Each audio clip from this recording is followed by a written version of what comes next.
Fala galera, tudo bem? Passando aqui para comentar com um pouco mais de detalhes de como foi o jogo válido pela 7ª rodada do Campeonato Paulista. Não era um jogo qualquer, era o derby na casa deles. Vou falar com mais detalhes aí sobre esse jogo. Bom, o Corinthians foi visitar o seu rival, foi com o que tinha de melhor dentro que estava disponível, né? Então ele foi com Hugo Souza no gol, teve a volta do Mateuzinho na lateral direita. A zaga foi formada mais uma vez por André Ramalho e Kaká. E na lateral esquerda a novidade, na minha opinião, que foi o Hugo, tá? Porque ele optou pelo Hugo? Muito provavelmente para dar uma força maior à marcação, tá? A gente sabe que o Bidu é o lateral esquerdo que fez os bons jogos aí do Corinthians, né, na reta final do Brasileirão. Então, entre aspas, ele é considerado titular, mas ele tem características mais fortes as ofensivas, né? Então, a escolha do Ramon Dias foi muito baseado nisso, para forçar a marcação de que o rival tinha ali, naquele lado, né, o seu principal atacante, né, o Estevam. O meio de campo ele manteve a formação, né, com 4 jogadores, então Ranieri, Alex Santana, Carrillo e Coronado, e na frente Memphis e Yuri, tá? Os volantes do Corinthians aí, o Ranieri fez uma partida muito abaixo. O Alex Santana tomou um cartão amarelo no primeiro tempo, então isso deixou-o pendurado. Assim como aconteceu na segunda-feira também contra o Novo Horizontino. Então isso tira um pouco do aspecto de marcação, né, da força. O Carrillo eu vou comentar mais pra frente sobre a formação, tá? E sobre o ataque, Igor Coronado ali de meia, Memphis e Yuri, ninguém fez uma boa partida, na minha opinião, tá? Coronado não é o Garro, tá? Não tem as características do Garro, então acho que essa é a primeira coisa que o corintiano tem que entender. Mas mesmo assim, dentro das suas características, o Coronado não fez um bom jogo, tá? Não deu passes que a gente esperava que ele pudesse fazer, nem alguma tabela, nem nenhuma aproximação. O Yuri, ele fez o gol, ele teve uma chance também, vamos comentar, mas ele fez o gol, mas também protagonizou também um lance que poderia ter sido chave.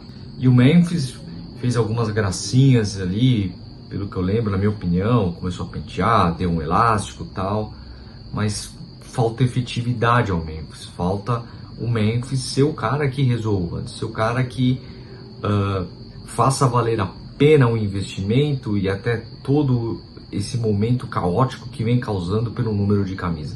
Bom, o jogo começou e o Palmeiras com uma formação assim, com 3 zagueiros, povoou bem o meio de campo, sem um centroavante, né, de referência. Então teve muita mobilidade ali, o Corinthians ficou muito acuado, teve muita dificuldade. Tanto que aos 10 minutos, num belo passe aí do Piquerez, o Palmeiras faz 1-0 com o Maurício. Até achei que estava impedido, mas a câmera mostra que não. E o Palmeiras foi aumentando a posse de bola, frequentava ali o campo do Corinthians, né? Teve ali algumas chances, né? E o Corinthians pouco conseguiu sair. Teve um momento ali, uma bola que o Coronado pega pela meia esquerda, toca para o Memphis, aí o Memphis acha um bom passe para o Yuri, ele entra na área, finaliza de esquerda, mas o Everton faz a defesa, né? E aí no último terço do primeiro tempo, o Ramon Dias ele muda um pouco o posicionamento, né? Quem viu o jogo deve ter percebido que uma hora o Ranieri ele desce de primeiro volante, vai ali para uma linha da zaga, ele abre mais o Kaká e o André Ramalho e empurra o Mateuzinho e o Hugo para frente. Então ele povoa mais o meio de campo, tenta igualar ali com o Palmeiras em número de jogadores, e o Corinthians consegue avançar ao campo do adversário, né?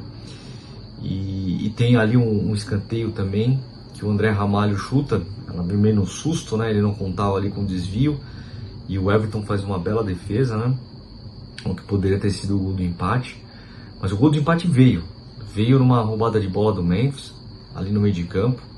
O Richard Rios, eu acho que demorou, pensou demais, não contou com o bote ali do Memphis. O Memphis dá um passe ali na medida para o Yuri. O Yuri chuta cruzado, ele escorrega um pouco, você vê, mas a bola entra no limite, no cantinho. Belo gol do Yuri, gol de empate, 1-1. E na comemoração, ele chuta a bandeirinha e toma um amarelo, né? Bom, a gente tem que ter um pouco de frieza para analisar isso, né? Porque se fosse com a nossa bandeirinha como o jogador do São Paulo fez ano passado, ele tomou amarelo e a gente não falou nada, né?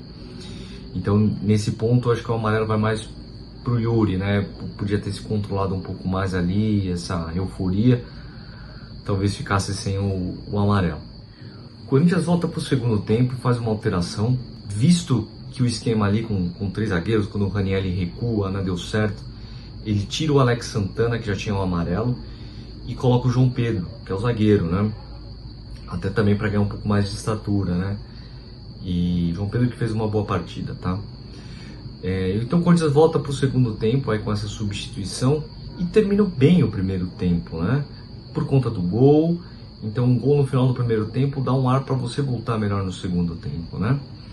O segundo tempo começa, o Palmeiras ainda com um pouco mais de volume, e aí por volta dos 15 minutos o Yuri recebe uma bola na lateral ali, esquerda, ele tenta um drible no zagueiro do adversário, ele simula uma falta, né?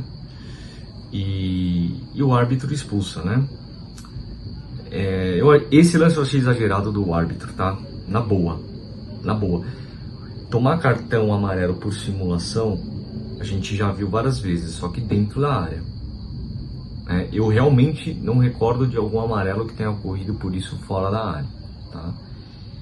Veja, não estou falando que ele está errado, o árbitro, porque é o que diz a regra. Só que assim, simulações de falta fora da área acontecem toda hora, todo jogo, com todos os times. Então que isso vire então uma regra a ser seguida a todos e a todos os jogos. Bom, destaques negativos aí, muitos, né? Como eu mencionei ao longo do vídeo aí, a parte defensiva do Corinthians foi muito mal, tá? Eu falei dos volantes, né? Do Ranieri, do Alex Santana, do Charles, péssimo, errando passes, perdido em campo, né? O Carrillo, ele melhorou quando ele sai um pouco, estava muito aberto à direita, quando ele joga um pouco mais ali voltado ao meio, ele consegue alguma coisa lúcida, mas também foram pouquíssimos momentos. E dos zagueiros também, o Kaká é um jogador que não inspira confiança, né? E o Ramalho, que inspirava, ainda não fez um bom jogo, e ontem ele fez um péssimo jogo, né? Um péssimo jogo. Então, mais uma vez o Corinthians toma gol, parte defensiva nos assusta e tem que treinar. Do meio para frente, como eu disse, vou reforçar, o Coronado não fez um bom jogo, e o Roberto não fez um bom jogo e poderia ter evitado o primeiro cartão amarelo. Se o Corinthians tivesse 11 em campo, tenho certeza que seria um jogo diferente, pelo momento que encerrou o primeiro tempo, né? Eu disse que o Corinthians não ia voltar com uma postura, não ia ficar numa postura tão defensiva como foi o segundo tempo. E o Memphis, como eu disse, buscou enfeitar muito, parecia que ele queria mostrar que não estava nervoso, mas efetivamente não fez o que a gente esperava. Quem veio do banco também, não vou colocar nenhum destaque aí que foi positivo. De positivo mesmo, acho que foi a leitura do Ramon, né, naquele momento do primeiro tempo, onde ele faz essa mexida tática aí, que põe o Ranieri mais para trás e tenta povoar mais o meio de campo e dar mais volume para o Corinthians, e que deu certo, na minha opinião. Mas sem contestações, o melhor jogador do Corinthians e o grande destaque positivo foi o Hugo, né? O Hugo, que já na primeira etapa tinha feito boas defesas, teve uma que o Estevão saiu cara a cara com ele fez uma defesa, depois teve uma falta que a barreira abriu. A zaga do Corinthians estava tão horrível que até numa falta a barreira abriu. A bola passou e ele espalmou. No segundo tempo ainda fez algumas boas defesas e principalmente o pênalti defendido. Bom, dadas as circunstâncias do jogo, né, que se desenhou, mais uma vez, na minha opinião, muito pelo exagero do senhor Klaus, o empate foi bom para o Corinthians, né? Não era o que a gente queria, não era o que a gente pretendia, mas dentro das circunstâncias, dentro do que o jogo desenhou ali, principalmente depois dessa expulsão, com o pênalti defendido, foi um bom ponto para nós. Mas é muito importante frisar duas coisas. Primeiro, esse empate não serve para a gente ficar tranquilos, tá? Não é. E esse empate serve para mostrar algumas deficiências muito fortes defensivamente, que todos nós já sabíamos, mas ontem ficou aflorado, e que a gente precisa de uma mudança no ataque, né? O Garro tá para voltar, grandes esperanças no Garro, tá?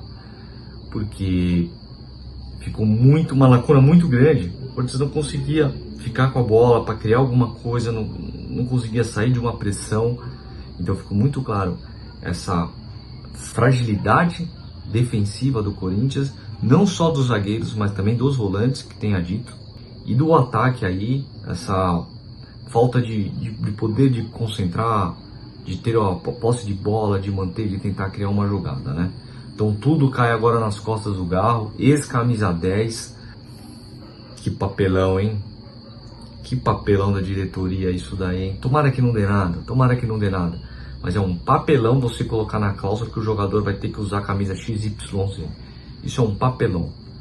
E também pra mim é um papelão do Sr. Memphis, porque se ele é um cara tão legal, tão boa praça, tão assim assado, ele poderia falar, ó, joga essa cláusula fora, não vou fazer questão, uso essa camisa, não quero causar, quero manter um bom ambiente. Espero do fundo do coração que isso não cause nada. Espero. E você? O que você achou do jogo aí? Você concorda comigo? Você viu algum jogador que eu falei que falou mal e você viu de forma diferente? Ou vice-versa? Comente aí. Um grande abraço. Vai, Corinthians!